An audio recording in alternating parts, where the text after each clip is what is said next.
What's going on, everybody? It's Amster X back with another chapter review, and today we have Full Night, chapter 119.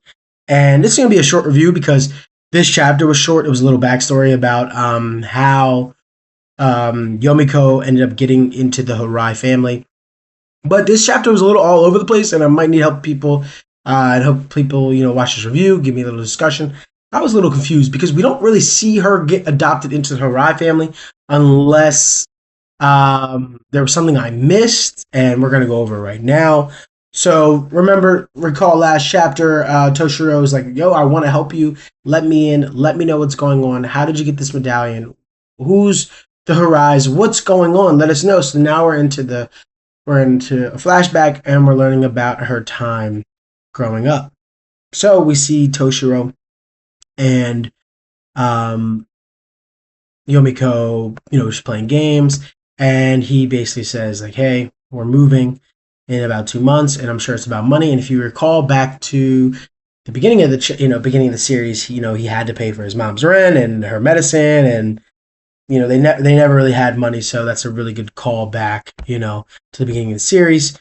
And then you can see they crying, and it's a little sad moment, and then it's where I get confused. So right here we get to this skip. So did she automatically just get adopted into the Hourai family? When was she in the Hourai family? Like the chapter's not like the chapter just like jumped into her being in the Hourai family. I never saw when she was in her own family.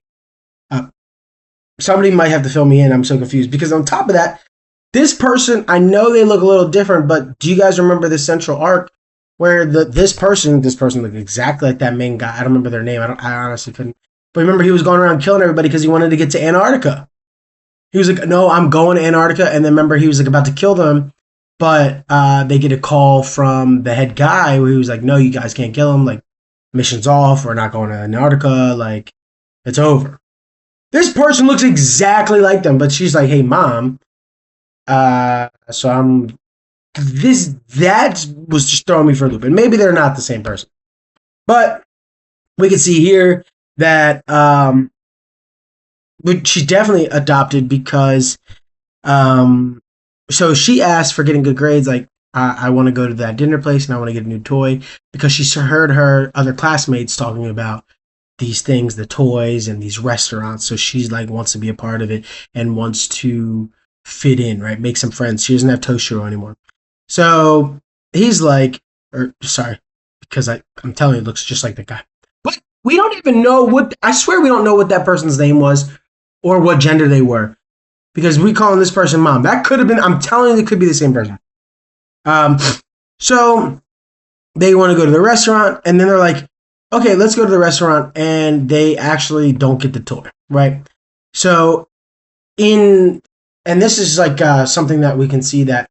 And this is why I've never really trusted Yomiko. Like, she always gave off some secretive, kind of like mischievous, evil vibes, and it comes out here now because it's just like and you can say it's classist, like she's like some elitist, right?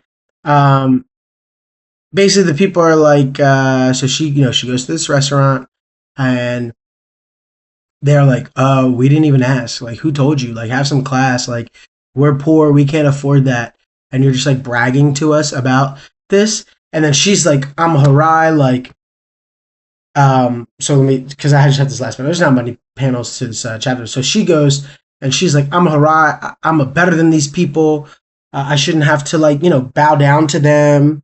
And then we also see that, the parents they took her out to the dinner, but they didn't get her the toy because that could be interpreted as like, you're adopted into this family. We're going to do the bare minimum for you. We don't really want you around. We're not going to try to spoil you. We don't really care even about you. And then lastly, we get to this panel here. I've been hired to work as your live-in tutor starting today. And this is Madoka Hourai. This is who we meet. And this is when she said that is ultimately her sister.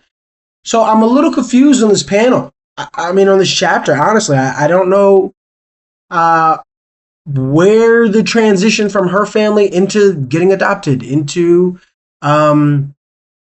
this classist vibe. Like, I don't know. I feel like there needed to be a little more layers back. Am I wrong? I don't know. I feel like this chapter was kind, and listen, I'm gonna and that's the one thing about Foolnight is that there hasn't been any bad chapters because eventually all the chapters make sense when you get the full arc, when you get the full scheme of things. This chapter, like low key, it wasn't really that good. It was too short too. I swear it wasn't even 10 pages. It was so short, quick backstory.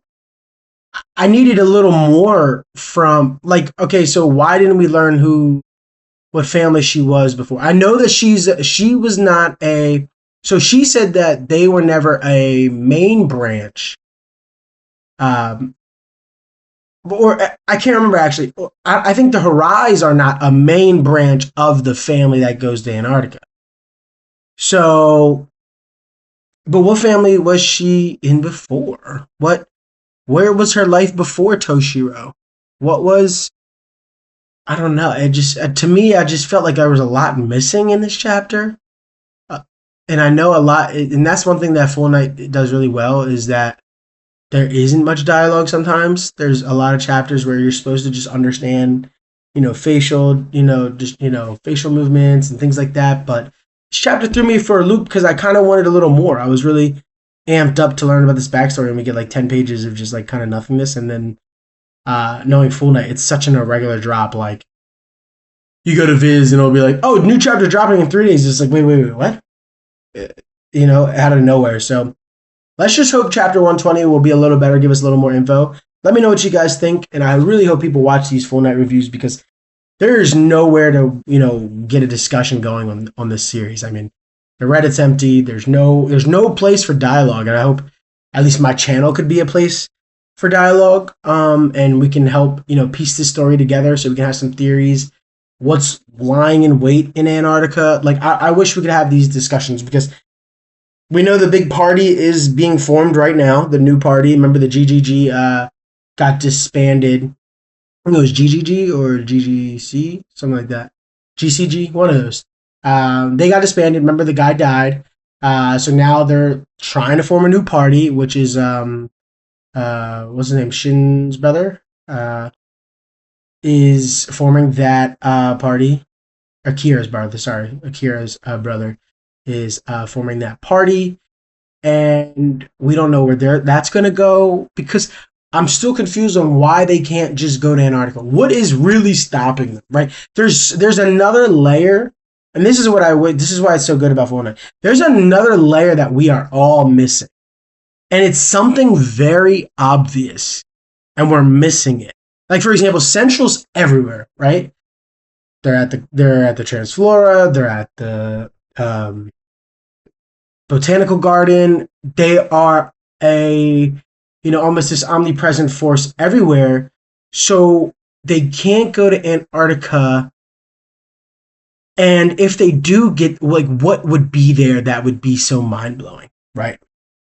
Like, I know they said that I think they could see the sun, but like, so can they purposely block out parts of the sun in areas? You get what I'm trying to say? Like, there's something more to the story that we're missing, and I wish we had a discussion about it. So let me know what you guys think in the comments below. Please like and subscribe because we need to run these Foolnight numbers up. I'll talk to you guys in the next one. Amstrax out.